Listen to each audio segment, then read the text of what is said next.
Es un trabajo de tiempo completo y no viene con instrucciones. Resolvamos nuestras dudas y aprendamos juntas con los mejores expertos, amigos y mamás de confianza.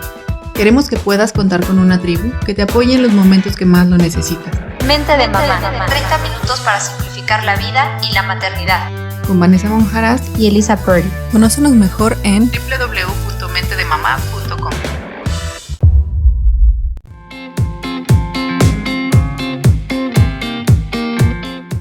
Hola a todos, estamos en Mente de Mamá. Yo soy Vanessa y está con nosotros Elisa. Hola. Y bueno, hoy vamos a hablar del homeschool, que ha sido un tema que nos han pedido algunas mamás, sobre todo por esta cuarentena, que las ha traído como loquitas a las que tienen niños en primaria, que las ha traído trabajando al triple, como maestras, como mamás y trabajando aparte. Y para este tema invitamos a una persona que tiene muchísimo conocimiento. Invitamos a Mario Rodríguez. Él tiene una maestría en antropología y una especialidad en educación infantil. Y bueno, Mario, ¿cómo estás? Muy bien, Vane, muchas gracias. ¿Qué tal, Elisa? ¿Cómo estás? Hola, No, Mario. gracias a ti. Gracias a ti por acompañarnos. Y bueno, Mario, cuéntanos, ¿qué es el homeschool y de verdad es una alternativa para la educación? Ok, vamos a hablar del homeschooling desde varias perspectivas. Uno, creo que la que te están preguntando, digamos, es la no formal. Vamos a hablar un poquito de qué es la educación formal, no formal e informal. La educación formal es la que está dentro de una institución, está institucionalizada. Tiene una estructura rígida, con objetivos medibles, de acuerdo a la edad de cada niño. Esto es que van a la escuela, tienen un horario, etcétera. La no formal es la que también está con una estructura diseñada para educar, pero no es tan rígida. Digamos, las clases de ballet, los scouts, etcétera. Y también está la educación informal. ¿Qué es la educación informal? Es la que tenemos día a día con los niños cuando nos preguntan, oye papá, ¿por qué el cielo es así? Oye papá, ¿por qué este deporte se hace de esta forma? Entonces lo que yo estoy checando aquí, en lo que siento que es la pregunta, si no es así, me corrigen, es que estamos viendo el homeschooling como cómo puedo yo educar a mi hijo en casa en caso de, bueno, como ahora una pandemia, o que tenga que estar en casa y que no pierda el ritmo de la educación formal. ¿Es correcto? Sí, es correcto. De hecho, yo creo que la preocupación de muchas personas ahorita es cuando se abran otra vez las escuelas, algunos papás no quieren que sus hijos regresen a las aulas por el riesgo que tienen de contraer COVID. Entonces, están pensando en cómo llevar esa educación a casa, pero no tenemos los conocimientos. Entonces, sí, exactamente, Mario. Es correcto. Si me permiten, voy a dejar fuera esta charla sobre la pandemia y cómo nos afecta, para, bueno, llevarlo de una manera un poquito más natural la conversación. Y claro, el homeschooling como alternativa de complementación a la educación formal, tiene sus pros y sus contras. Los pros es que está la inmediatez. ¿Por qué? Porque tú le pones a tu niño los temas que quieres que vea y se los enseñas de una forma directa, de uno a uno. Un niño o un profesor. También es que van a tener contenidos selectos. Tal vez la escuela te mande un glosario de lo que están viendo según el año, o en geografía vamos a ver esto, en matemáticas vamos a ver esto, etcétera, y tú puedes elegir ciertos contenidos para complementarlos. Y también que es un ambiente muy controlado. Tú puedes poner los horarios, puedes poner, si dispones de espacio en tu casa, pues bueno, una implementación de algún espacio dedicado exclusivamente para el estudio. Y todo esto está bastante bien. pero como tú bien comentas, tiene también muchos contras. Y uno de estos es que el ambiente es homogéneo, es decir, que el niño no te ve como maestra, te ve como mamá. Entonces, esta figura de autoridad es diferente a la que tiene un profesor. También que los padres no tenemos siempre las herramientas pedagógicas para poder educar a nuestros niños. No es tan fácil. Hay Oye, Mario, perdón que te interrumpa, incluso hasta se podría empezar a desgastar la relación, ¿no? O sea, por estar, aprende esto, a ver, no entiendes, no sé qué, por ser la maestra, pues estás desgastando la relación madre-hijo, exactamente, que a lo mejor no, o sea, bueno. Exactamente, Elisa, eso es muy cierto. ¿Por qué? Porque al momento de tú no tener las herramientas, el niño no va a aprender, se va a frustrar, tú te vas a frustrar, entonces digamos que se va a entrar en un círculo vicioso donde las relaciones se van a desgastar y también el proceso de la educación no va a ser el mejor. Entonces vamos a hablar un poquito más de esto. Bueno, vamos a ver qué ventajas tiene la educación formal. La educación formal saca al niño de su ambiente familiar y lo pone en una situación donde es más heterogéneo tanto en lo social como en lo biológico. Digamos que llevas a tu niño a la guardería y desde el primer mes empieza con un montón de gripas, malo de la panza, etcétera, pero bueno, digamos que está agarrando defensas, sí. Exactamente. Padre. Y lo mismo pasa... Divertido. Y lo mismo pasa socialmente. Socialmente tú llevas a tu hijo a una guardería, al kinder, y empieza a haber otro tipo de relaciones, lo que se llama educación de pares. ¿A qué le llamamos la educación de pares?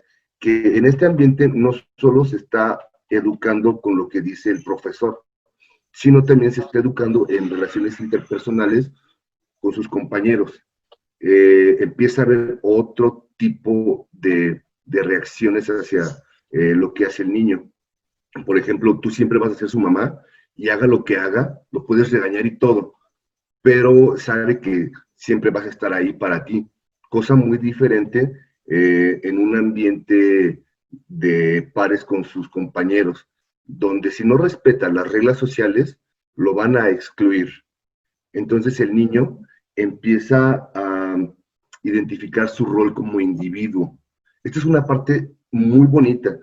Pero también está complicado, ¿no? Porque de pronto si te hacen mucho bullying en la escuela y empiezas a tomar un rol como individuo, como que no vales, o porque así te están haciendo sentir todos tus compañeros, pues también está como difícil, ¿no? Tienes mucha razón, Elisa. El abuso en el aula es una realidad. Esta parte me gustaría hablarla, si me invitan en una segunda ocasión, porque también es un tema muy, muy, muy grande. Y el bullying no se da tan fuerte, se da, pero no se da tanto en este nivel de 2 a 6 años, sino que se dan otro tipo de interacciones de abuso. Pero bueno, en cierta parte también ayudan a que los niños desarrollen una resiliencia hacia la frustración, que empiezan a valerse por sí mismos. Después hablaremos más del bullying y de cómo lo estamos enfrentando como sociedad, con estrategias fallidas y algunas exitosas. Eso, si gustan, lo vemos después o al final de la plática. Aquí me gustaría hablar de la identificación del rol como individuo, de quién soy yo. ¿Quién soy yo fuera de mi casa? Lejos de mi mamá, lejos de mi papá. ¿Quién soy yo, Mario Rodríguez? Y también, ¿qué es lo que hace un niño? ¿Qué tengo yo en común y como diferencia con mis compañeros? Entonces el niño aprende a desarrollar una identidad dentro del aula de clase, que es una identidad diferente a la que tiene en casa. ¿Sí vamos entendiendo este concepto? Sí, claro. Y en casa, básicamente, él ya tiene un rol como hijo, Uh-huh. que es totalmente diferente al rol que genera con sus compañeritos. Exactamente. Inclusive pudiera llegar a ser dos niñitos diferentes, creo yo. Exactamente, no completamente diferentes, pero sí tiene, digamos que el core de su identidad es el mismo. Sus valores, sus emociones son las mismas, pero cómo se adapta hacia otros grupos relevantes de interacción, sí cambia esa forma de relacionarse. Tal vez en la casa es un pequeño dictador, ¿no? Y mamá, quiero esto ahora, y mi juguete, y no doy.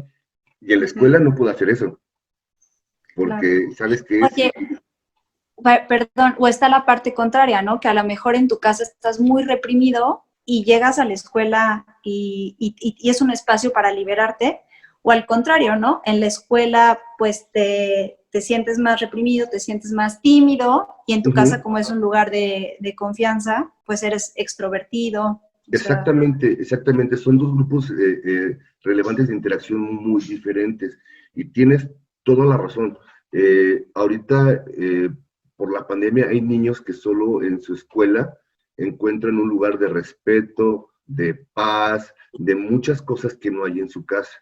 Entonces, yo como maestro, pues siempre trataba de tener esto muy en mente, de que los niños aquí vienen a complementarse en muchas cosas. Entonces, no es tanto lo que puedan aprender en esta primera infancia, sino cómo se llegan a desarrollar como individuos. Entonces, hablando de la educación uno a uno, tiene una deficiencia que, bueno, ahí se dice que se necesita una aldea completa para poder educar a un niño. Y en la casa son el papá, la mamá, los hermanos si los hay, los abuelos, tíos, todos contribuyen a la educación del niño. Entonces, ya tomando en cuenta toda esta educación entre pares, vamos a ver cómo podemos suplir esta interacción si el niño no está recibiéndola en la educación institucional o formal. Hay espacios alternos para suplir estas relaciones. Y nosotros, ¿qué podemos hacer? Como yo lo había dicho, puede haber clases, puede haber algunos otros tipos de lugares donde el niño puede interactuar con otros niños de su edad. Y vamos a ver qué podemos hacer.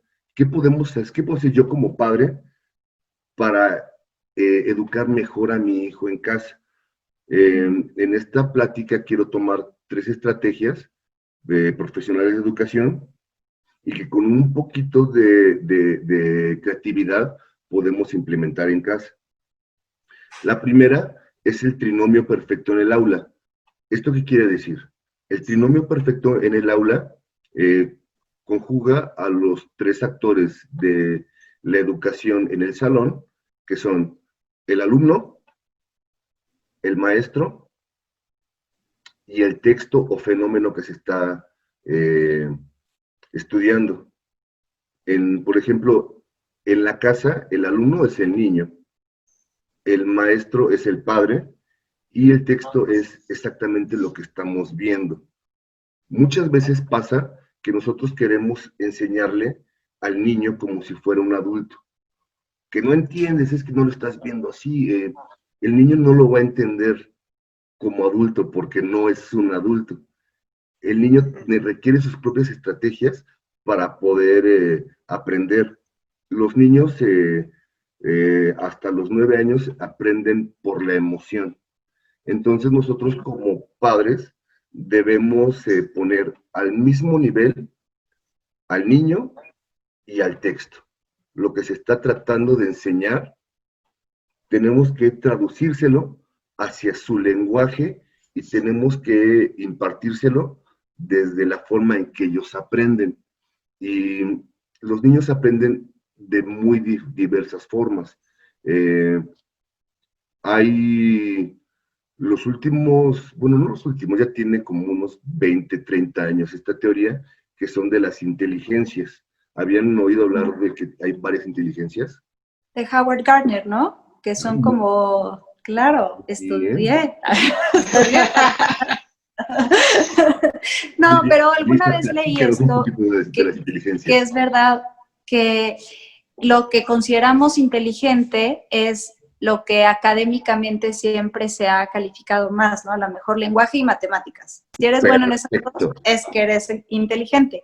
Y como que no se vale que cuando eres bueno para la música te digan que tienes talento, ¿no? Porque pues al final tienes que ser muy inteligente para ser bueno para la música. Entonces... Muy bien.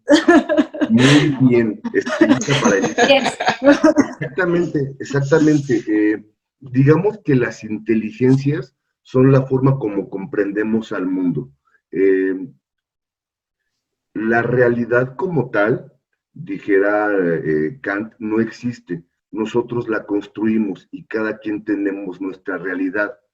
Y la forma en que la percibimos, exactamente, la forma como la percibimos está completamente basada en nuestras inteligencias. Si un niño es bueno para, como tú decías, matemática y lógica, va a tener un buen desempeño en una escuela tradicional, porque esto es lo que se mide. En un examen de IQ, esto es el 80%, el 20% es lingüística. Entonces, si tienes estos dos, pues ya la hiciste en la escuela. Pero hay otras formas de entender el mundo. Por ejemplo, está la inteligencia musical, que son los niños que siempre están cantando, y no sé si les pasaba que en la universidad veían un compañero que veía sus apuntes y los leía en voz alta. Sí. Él se los estaba cantando a sí mismo. Sí, o alguien con el lápiz, ¿no? Como una batería. Eso es kinestésico. Y tú que eras tradicional decías que ya se calle con el lápiz. Exactamente, es que no entiendes. Hay niños que se tienen que estar moviendo. El que está con el lápiz así es kinestésico. Es kinestésico. Okay. Entonces tiene que estar moviendo para que su cerebro pueda trabajar correctamente. Y esos son los pequeños detalles que nosotros tenemos que identificar como padres y ver cómo aprenden nuestros niños. Y hay cada vez más inteligencias. Entonces, como padres y como, digamos, el filtro entre texto y alumno, nosotros tenemos que desarrollar la estrategia de enseñar mediante esta inteligencia de nuestro niño, que se le haga más fácil y que le interese, que le emocione aprender. Y la tercera estrategia, y creo que es la más importante, es la teoría del Homo Ludens. Esta teoría dice que el hombre aprende jugando. El juego es el trabajo más importante del niño. El trabajo, y yo comparto esa óptica, el niño su trabajo no es estar escribiendo a los 3 años, estar leyendo a los 4 años. Esto es forzarlo a un desarrollo no natural. Muchas escuelas dicen, no, es que aquí ya salen de kinder escribiendo, ya salen leyendo. ¿Y para qué? ¿Para qué si todavía no tienen una inteligencia emocional, todavía no están desarrollando su motricidad gruesa? Para escribir necesitas motricidad fina. Después les dejaré aquí abajo unos enlaces para que sigan compartiendo con su público desde un punto científico. Muchas gracias. Siempre desde un punto científico, cuáles son los estadios del niño, cómo se tiene que estar desarrollando. Esta parte del Homo Ludens, vamos a pensar en el humano como un primate, como un animal. Dentro de los mamíferos, todos los mamíferos juegan, todos. ¿Por qué? Porque es dentro del juego donde están explorando, experimentando, dentro de un ambiente controlado. En la mayoría de los mamíferos, la infancia dura de máximo 3 años, ¿no? Bueno, en los elefantes 10. pero el humano también tiene una infancia muy, muy larga, donde se le permite jugar y jugar, y ahí es donde más aprende. Entonces, dentro de los 2 a los 6 años, todo el aprendizaje debe ser jugando. Y nosotros tenemos que integrar estas dinámicas de aprendizaje al juego. ¿Cómo? Estructurando el juego. ¿Sabes qué? Hoy vamos a usar estas palabras que estamos aprendiendo en el vocabulario y vamos a, no sé, a ver algunas imágenes, y el que encuentre más, no sé, estamos viendo la palabra gato, elefante y carro, y el que encuentre más carros va a ganar. Entonces el niño se va a interesar y vamos escalando este juego hacia una competencia muy, no tan fuerte como una competencia deportiva, pero sí de que, mira, hoy hiciste más puntos, qué padre. Entonces el niño se va a emocionar hacia el juego. ¿Hasta aquí tienen alguna duda? Sí, yo tengo una. Yo, por ejemplo, yo me considero una persona que tiene la inteligencia matemática muy marcada. Oh, sí. Y ahorita estoy descubriendo cuál es la inteligencia de mi bebé, pero ¿qué pasa cuando un papá o mamá y un niño tienen inteligencias, pues, digamos que no son tan... ¿Afines? Ajá, tan afines? Mandarlo a la escuela. No vas a hacer. De hecho, muchas veces, independientemente de qué tan bien preparados estemos académicamente para ser padres, siempre vamos a tener este sentimiento de que no estamos completamente adecuados, de que no somos adecuados. No suficientes, ¿no? Exactamente. Y aunque no lo crean, es un buen síntoma.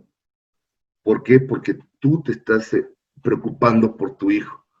Tú, al momento de que ustedes están haciendo este programa y la gente que lo está viendo, obviamente se están preocupando por sus hijos, ¿no? No me van a estar a mí viendo hablar nada más porque quieren ver esta hermosa cara, ¿no? O sea, podría ser, pero lo más seguro es que lo hagan porque están preocupados por el desarrollo de sus niños.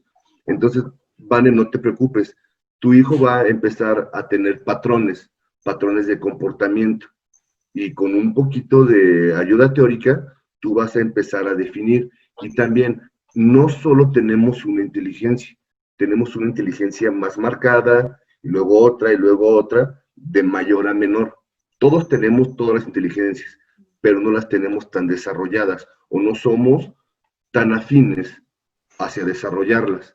Entonces, yo estoy seguro que tú vas a ir identificando patrones donde tu hijo hace bien una cosa, canta mucho, repite lo que tú dices y te trata de imitar el tono. La matemática ya se verá después. La matemática muchas veces se representa por ser alguien muy ordenado, o que sus juguetes los pone en línea o en hileras iguales. Entonces... no es así. Ni yo ni mi hijo. Porque mi hijo y yo somos musicales. Entonces, los dos entendemos el mundo por el oído. Y, por ejemplo, su mamá y mi mamá son kinestésicas. Son como tipo africano. O sea, si no lo bailo, no lo entiendo. A mí el mundo me entra por los pies. Y es verdad. A mucha gente, para experimentar algo, lo tiene que hacer moviéndose. Aquí está mi pareja. Ella es maestra de pole. Y desde que era niña, o sea, su vida era treparse a los árboles, de brincar, correr, y así es como entiende el mundo. Entonces tú vas a ir checando patrones en cómo se comporta tu hijo, y con un poquito de ayuda teórica vas a poder encasillar cuáles son sus inteligencias, y cómo tú lo puedes llevar e incorporar eso al juego. Si es musical, sabes que vamos a hacer canciones con estas palabras, con estos elementos. Si es matemático, sabes que vamos a hacer secuencias con esto. Si es kinestésico, que Dios te salve. No, no es cierto. Puede hacer muchas cosas, que él esté moviendo sus manos y a la hora de hacer cuentas, que golpeen la mesa para hacer las sumas, etcétera. Entonces es así como vamos a ir haciéndoles menos pesado el estudio y más eficaz. Sí, como Y también a Mari. nosotros. Ay, perdón. También a nosotros menos pesado y menos estresante estar queriendo enseñarles como a nosotros nos gusta aprender. Exactamente. Y también hay que tener en cuenta que estamos, antes de aprender a escribir y a leer, es importantísimo que el niño desarrolle una inteligencia emocional. ¿Qué es lo que estoy sintiendo? Estoy enojado, pero ¿por qué estoy enojado? Tengo hambre, tengo sueño, estoy frustrado, tengo miedo. Eso no se los enseñan casi en ninguna escuela y pues el niño se frustra y se cierra. Y muchas veces el adulto también. Pero nosotros tenemos la obligación de saber por qué estamos frustrados, porque el niño no avanza, porque no lo entiende. Porque estoy preocupado, ¿no? Exactamente, no podemos reaccionar igual que el niño y no entiendo, pues no entiendas y pásame la chancla y se la avientas y si no le das, tráeme la chancla. Como No sean antes. así, no sean así. Oye, pero yo creo que ahora ya es un croc, ¿no? O algo así. Exactamente. O unos bugs. Ups. Ándale, unos jokes. Oye, pero el mundo ya es totalmente diferente a como era cuando nosotros estuvimos en el kinder o cuando estamos en esa etapa de 2 a 6 años. ¿Qué tan bueno? O sea, entiendo que uno tiene que ser heterogéneo y enseñar a los niños cada quien cómo puede aprender.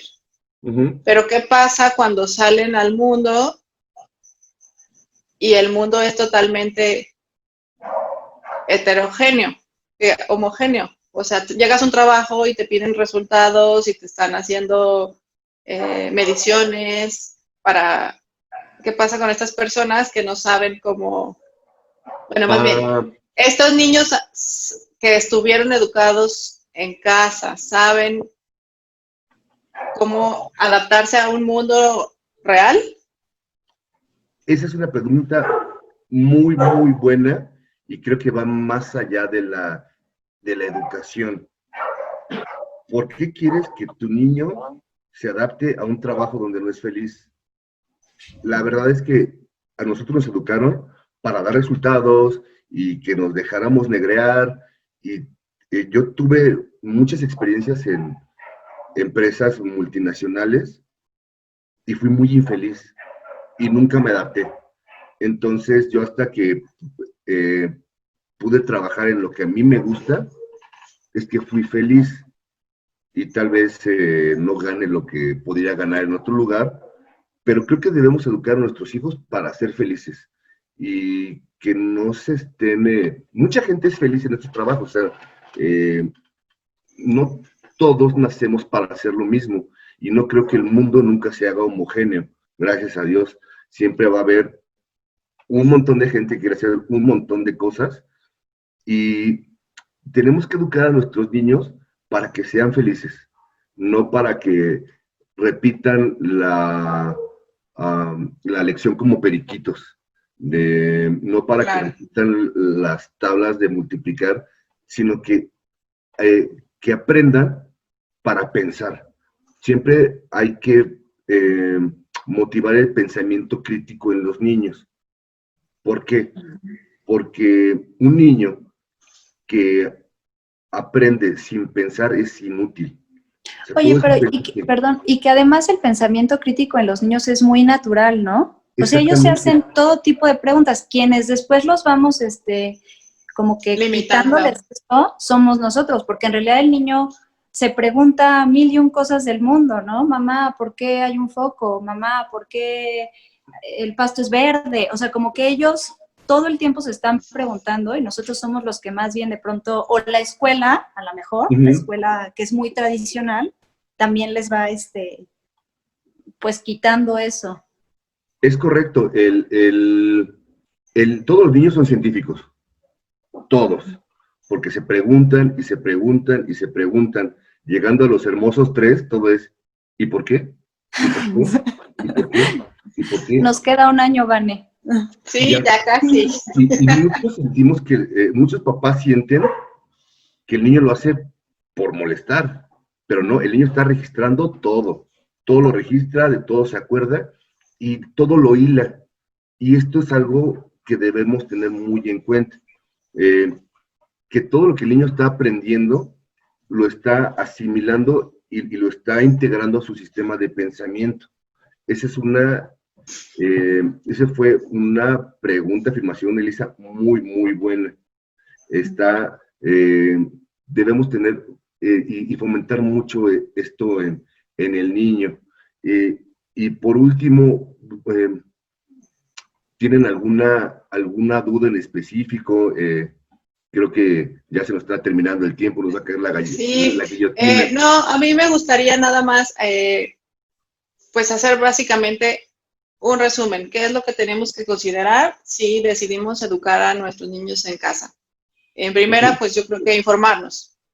Exactamente. 3 cosas. Primero, tenemos nosotros que conocer bien el material que le estamos dando al niño para podérselo enseñar a su nivel. Segundo, hay que reconocer los patrones de cómo aprende el niño para que el aprendizaje sea efectivo y no sea frustrante.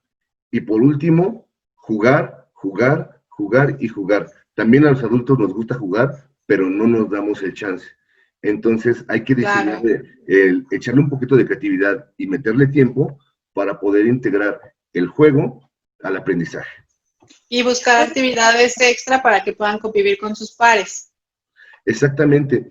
Si pueden, buscar algunas clases que sean, aunque sean en línea, buscar, no sé, ahorita está un poco difícil por esta pandemia, pero también una última recomendación muy, muy importante es que aparte de las materias curriculares, hagamos el esfuerzo de que los niños aprendan una segunda lengua o a tocar un instrumento musical independientemente del tipo de inteligencia que tengan.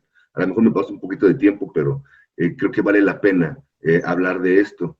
Entre los 2 y los 6 años se hacen las interconexiones dendritales, que son las interconexiones entre neuronas. Es la plasticidad cerebral, ¿no? O sea... Exactamente, la plasticidad neuronal. Es muy caro para el organismo mantener un cerebro grande. Entonces, si estas interconexiones no se usan, se destruyen y se pierden. Entonces, cuando al niño nosotros lo fomentamos que aprenda un segundo idioma o un instrumento musical, genera una tormenta de interconexión dendrital o neuronal que después se pueden usar para otras cosas. Entonces, chicos, padres, tomen estas tres recomendaciones. Recuerden el trinomio, detección temprana de inteligencias, incluirlo todo como juego y en la medida de lo posible, integrar un segundo idioma y un instrumento musical. No tienen que ser virtuosos, nada más con que lo toquen ahí un poquito. Claro que sí, pues muchísimas gracias, está súper interesante. Yo creo que aquí nos podríamos echar otros 2 programas más, pero ahorita nos tenemos que despedir. Muchísimas gracias, Mario. Muchas gracias, Elisa. Muchas gracias, Vane. Muchas gracias, Mario. Chicas, al contrario, Elisa, Vane, quedo a sus órdenes y les agradezco mucho y les vaticino muchísimo éxito en su canal. Muchas gracias. Estamos en Mente de Mamá. Recuerden seguirnos en redes sociales, www.mentedemamá.com para que nos conozcan un poquito más. Hasta luego. Bye. Bye.